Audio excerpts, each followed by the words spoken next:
Hi friends, இன்னைக்கு நம்ம என்ன பார்க்க போறோம் அப்படினா கிச்சன் டிப்ஸ் தான் பார்க்க போறோம். இந்த ரெய்னி சீசன்ல பயன்படக்கூடிய சில டிப்ஸ் வந்து நான் ஷேர் பண்ணிருக்கேன் फ्रेंड्स. அதாவது எனக்கு தெரிஞ்ச சில டிப்ஸ் வந்து நான் ஷேர் பண்ணிருக்கேன். அத இன்னைக்கு நம்ம பார்க்க போறோம். இதுல இருக்கக்கூடிய டிப்ஸ் ஏதாவது உங்களுக்கு முன்னாடியே தெரியும் அப்படினா அதை ஸ்கிப் பண்ணிக்கோங்க. தெரியாத டிப்ஸ் மட்டும் பாருங்க. இப்போ வாங்க வீடியோக்குள்ள போலாம். ஒவ்வொரு டிப்பா பார்க்கலாம்.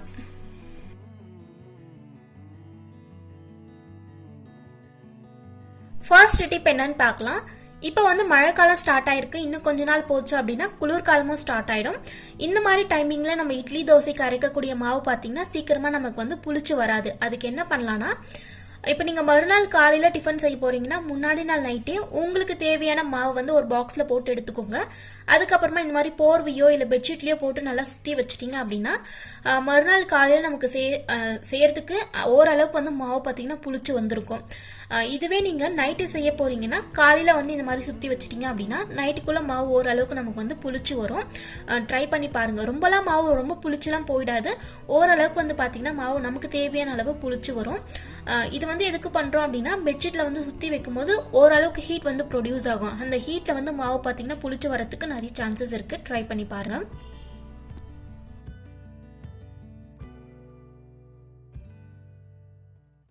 அடுத்த டிப் என்னன்னு பாத்தீங்கன்னா, இந்த ரெய்னி சீசன்ல ஒரு சிலர் சிங்க் ஏரியால மட்டும் நிறைய கரப்பாம்பூச்சி தொல்லை வந்து இருக்கும். அதை அவாய்ட் பண்றதுக்கான ஒரு சின்ன டிப் தான். சாமான்ல கழுவி முடிச்சதுக்கு அப்புறமா தண்ணியை நல்லா வைப் பண்ணி விட்டுருங்க. அதுக்கப்புறமா ப்ளீச்சிங் பவுடர் எடுத்து கீழே இருக்கக்கூடிய பகுதி மட்டும் ஃபுல்லா கவர் ஆகுற மாதிரி நான் எல்லாமே ஸ்ப்ரெட் பண்ணி வச்சிருக்கேன். கார்னர்ஸ் எல்லாமே உங்களுக்கு கவர் ஆகுற மாதிரி இந்த மாதிரி ஸ்ப்ரெட் பண்ணிக்கோங்க. இந்த மாதிரி பண்ணும்போது இதுல இருக்கக்கூடிய காரத்தன்மைக்கு கண்டிப்பா கரப்பாம்பூச்சி வந்து இருக்காது. 100% வந்து உங்களுக்கு கண்ட்ரோல் ஆகல அப்படின்னா கூட கண்டிப்பா 90% வந்து உங்களுக்கு கண்ட்ரோல் ஆகும். ட்ரை பண்ணி பாருங்க. இதே மெத்தட நான் ஸ்கிரீன்ல ஒரு பிக்சர் கொடுத்துருக்கேன் பாத்தீங்களா, அந்த பூச்சி எங்க இருக்கோ அங்க கூட நம்ம ஃபாலோ பண்ணலாம். இது வந்து ஈரமா இருக்கக்கூடிய பகுதியில இல்ல பாத்ரூம் பகுதியில வந்து இந்த மழை சீசன்ல அதிகமா இருக்கும். அங்கேயும் நம்ம ட்ரை பண்ணலாம். நெக்ஸ்ட் டிப் என்னன்னு பாத்தீங்கன்னா, சக்கரை வந்து இந்த ரெய்னி சீசன்ல லைட்டா கட்டி படுற மாதிரி இருக்கும். அதுவும் இல்லைன்னா லைட்டா தண்ணி இருக்க மாதிரி ஃபீல் ஆகும். அதை அவாய்ட் பண்ண என்ன பண்ணலாம்னா, சக்கரை பாக்ஸ்ல கொஞ்சமா அரிசி வந்து போட்டு வைக்கலாம். இந்த மாதிரி போட்டு வைக்கும் போது சக்கரை பாக்ஸ்ல இருக்கக்கூடிய அந்த தண்ணி எல்லாமே அரிசி அப்சர்வ் பண்ணிட்டு கட்டிப்படாம மெயின்டைன் பண்றதுக்கு ரொம்ப ஹெல்ப் பண்ணும். பட் நீங்க டைரக்டா அரிசி வந்து போட்டு வைக்காம இந்த மாதிரி துணியில வந்து கட்டி போட்டு வைங்க ஃப்ரெண்ட்ஸ். உங்களுக்கு எடுத்து யூஸ் பண்றதுக்கு ரொம்ப ஈஸியா இருக்கும். அதாவது நம்ம சர்க்கரையை கண்டிப்பா டே டு டே வந்து யூஸ் பண்ணிட்டு இருப்போம். நம்ம டே டு டே யூஸ் பண்ணும் போது அரிசியும் சேர்ந்து வரதுக்கு நிறைய சான்சஸ் இருக்கு. ஸோ நான் என்ன பண்ணுவேன்னா இந்த மாதிரி துணியில வந்து கட்டி போட்டு வைப்பேன். ஸோ எடுத்து யூஸ் பண்றதுக்கு ரொம்ப ஈஸியா இருக்கும். நெக்ஸ்ட் என்னன்னு பாத்தீங்கன்னா, மழை காலத்துல உப்பு கூட நிறைய கட்டிப்படும். அதே சமயத்துல நிறைய தண்ணி வரத்துக்கு சான்சஸ் இருக்கு. இப்ப இந்த பாட்டில் மேல பாத்தீங்கன்னாலே தெரியும் ஃப்ரெண்ட்ஸ் எந்த அளவுக்கு தண்ணி வந்து வந்திருக்குன்னு சொல்லி. இதை அவாய்ட் பண்ண நம்ம என்ன பண்ண போறோம் அப்படின்னா, முன்னாடி பார்த்தா அதே மெத்தட் தான், அரிசி தான் யூஸ் பண்ண போறோம். இந்த மாதிரி குட்டி குட்டி பாட்டில் நீங்க சால்ட் போட்டு வச்சிருக்கீங்க அப்படின்னா கீழே கொஞ்சமா அரிசி போட்டு நல்லா ஷேக் பண்ணிடுங்க. அதுக்கப்புறமா நீங்க திருப்பியும் சால்ட் ஃபில் பண்ணி வச்சு யூஸ் பண்ணீங்க அப்படின்னா ஓரளவுக்கு தண்ணிலாம் இல்லாம கட்டிப்படாம மெயின்டைன் பண்றதுக்கு ரொம்ப ஹெல்ப் பண்ணும். இது சின்ன பாட்டில் அப்படிங்கறதுனால நம்ம அரிசி டைரக்டா ஆட் பண்ணிட்டோம். இதுவே இந்த மாதிரி பெரிய பெரிய பாத்திரம் இருந்துச்சு, நீங்க இது மாதிரி பெரிய பாத்திரத்துல போட்டு வச்சிருந்தீங்க அப்படின்னா டைரக்டா போடாம துணியில கட்டி போட்டு வைங்க. எடுத்து யூஸ் பண்றதுக்கு உங்களுக்கு ரொம்ப ஈஸியா இருக்கும். இந்த ஜாடிலையும் பாத்தீங்கன்னா தண்ணி வந்து கொஞ்சம் இருக்கு. இதை அவாய்ட் பண்ணதான் நான் வந்து அரிசி கட்டி போட்டு வச்சிருக்கேன். டைரக்டா போடாம துணியில கட்டி போட்டு வச்சிருக்கேன். இந்த மெத்தட் பாத்தீங்கன்னா கல் உப்பு தூள் உப்பு ரெண்டுத்துக்குமே நம்ம வந்து ஃபாலோ பண்ணிக்கலாம்.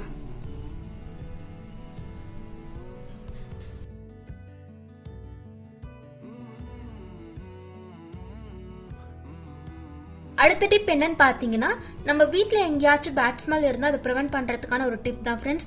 இந்த ரெய்னி சீசன்ல நம்ம ஷூ ரேக் வச்சிருக்க பிளேஸ்ல கண்டிப்பா பேட் ஸ்மெல் வரதுக்கு நிறைய சான்சஸ் இருக்கு. அங்க மட்டும் இல்ல ஃப்ரெண்ட்ஸ், நம்ம கிச்சன் ஏரியால டஸ்ட்பின் வச்சிருப்போம், அங்க சிங்க் ஏரியா, அதுவும் இல்லைன்னா ஃப்ரிட்ஜ்ல கூட இந்த மெத்தட் வந்து நம்ம ஃபாலோ பண்ணிக்கலாம். உங்களுக்கு ஓரளவுக்கு வந்து ப்ரிவென்ட் ஆயிட்டு நல்ல அரோமா கொடுக்கும். அதுக்கு தேவையான பொருட்கள் பார்க்கலாம். ஒரு பவுல்ல 3 டேபிள் ஸ்பூன் போல பேக்கிங் சோடா வந்து நான் எடுத்துக்கிறேன். கூடவே ஒரு 1/2 லெமன் போல இதுல பிழிஞ்சுக்கலாம். லெமன் ஆட் பண்ணியாச்சு ஃப்ரெண்ட்ஸ். இது கூடவே நம்ம எசென்ஷியல் ஆயில் வந்து ஆட் பண்ண போறோம். ஒரு 3 டிராப்ஸ் போல ஆட் பண்ணிக்கிறேன். இது வந்து ஆப்ஷனல் தான், உங்ககிட்ட இருந்து ஆட் பண்ணிக்கோங்க, இல்லைன்னா பரவாயில்ல. இதை ஆட் பண்ணும்போது இன்னும் கொஞ்சம் அரோமா கிடைக்கும், அவ்வளவுதான். இப்போ இதை நல்லா மிக்ஸ் பண்ணிக்கலாம்.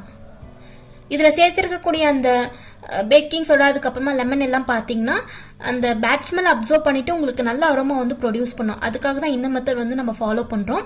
இப்போ இந்த மிக்ஸ் பண்ணி எடுத்து வச்சிருக்கிறத எங்க வேணாலும் யூஸ் பண்ணலாம் ஃப்ரெண்ட்ஸ். அதாவது அந்த ஷூ ரேக் இருக்கக்கூடிய பகுதி, அப்புறமா சிங்க் ஏரியா, டஸ்ட்பின், அப்புறம் ஃப்ரிட்ஜில் கூட நம்ம யூஸ் பண்ணிக்கலாம்.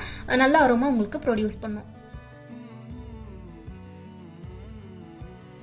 கவுண்டர் டாப் கிளீன் பண்றதுக்கு கண்டிப்பா நம்ம ஈர துணி வந்து யூஸ் பண்ணுவோம். ஈர துணியில கிளீன் பண்ணி முடிச்சதுக்கு அப்புறமா கண்டிப்பா திரும்பவும் ட்ரை கிளாத் வச்சு கிளீன் பண்ணுங்க ஃப்ரெண்ட்ஸ். ஃபுல்லாவே கிளீன் பண்ணி விட்டுருங்க. கொஞ்சம் கூட ஈரம் இல்லாத இருந்துச்சு அப்படின்னா தான் கிச்சன்ல அந்த இன்செக்ட் வந்து அஃபெக்ட் ஆகாம இருக்கும். ஈரம் இருந்துச்சு அப்படின்னாவே கரப்பாம்பூச்சி தொல்லை இது எல்லாமே வந்துட்டே இருக்கும். ஸோ வந்து ஃபுல்லாவே ட்ரை கிளாத் வச்சு கிளீன் பண்ணிடுங்க.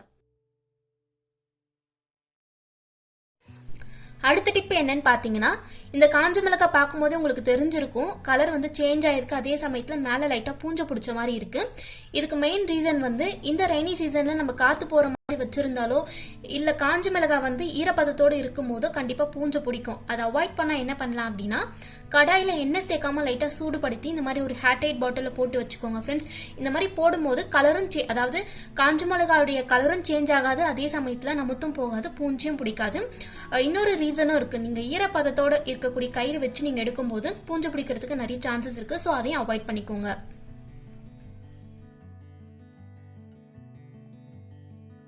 சிப்ஸோ இல்ல அப்பளம் வத்தல் இது எல்லாமே வந்து நமத்து போகாம இருக்க என்ன பண்ணலாம் அப்படின்னா, ஒரு ஜிப்ல கவர்லயோ இல்ல ஏதாவது ஒரு பாக்ஸ்ல போட்டு நீங்க ஃப்ரிட்ஜ்ல ஸ்டோர் பண்ணிட்டீங்க அப்படின்னா நமத்து போகாம நல்ல முறுமுறுப்பு தன்மையோட ஃப்ரெஷ்ஷாவே மெயின்டைன் ஆகும். Hood and chopping board clean பண்ணும்போது கொஞ்சமா சால்ட் யூஸ் பண்ணி கிளீன் பண்ணுங்க ஃப்ரெண்ட்ஸ். இந்த மாதிரி பண்ணும்போது பாக்டீரியா டக்குன்னு வந்து அட்டாக் ஆகாது. ஹுட் அண்ட் சாப்பிங் போர்ட் அப்படிங்கிறதுனால அந்த பூஞ்சை வந்து டக்குன்னு அட்டாக் ஆகிறதுக்கு நிறைய சான்சஸ் இருக்கு. ஸோ அதை அவாய்ட் பண்ணதான் சால்ட் யூஸ் பண்றோம். நீங்க லெமனுடைய தோல் கூட யூஸ் பண்ணலாம். பட் தினமுமே எல்லார் வீட்லயும் லெமன் யூஸ் பண்ணுவோமான்னு பாத்தீங்கன்னா இருக்காது. ஸோ நீங்க சால்ட் மட்டுமே கூட யூஸ் பண்ணி கிளீன் பண்ணலாம்.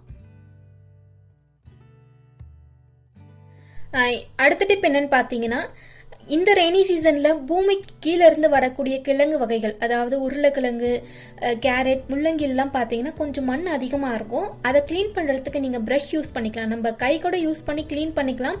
பட் சிறு சிறு மண் எல்லாமே வந்து ஒட்டிட்டு இருக்கும். அதை கிளீன் பண்றதுக்கு பிரஷ் யூஸ் பண்ணீங்க அப்படின்னா உங்களுக்கு கிளீன் பண்றதுக்கு ரொம்ப ஈஸியா இருக்கும். அதே சமயத்துல டக்குன்னு கிளீன் பண்ணி முடிச்சிடலாம். அவ்வளவுதான் ஃப்ரெண்ட்ஸ். இந்த டிப்ஸ் எல்லாமே உங்களுக்கு பயனுள்ளதா இருந்திருக்கும் அப்படின்னு நினைக்கிறேன். வீடியோஸ் பிடிச்சிருந்தா சேனலுக்கு சப்ஸ்கிரைப் பண்ணிக்கோங்க. இது போல இன்னொரு வீடியோல பார்க்கலாம். தேங்க்ஸ் ஃபார் வாட்சிங்.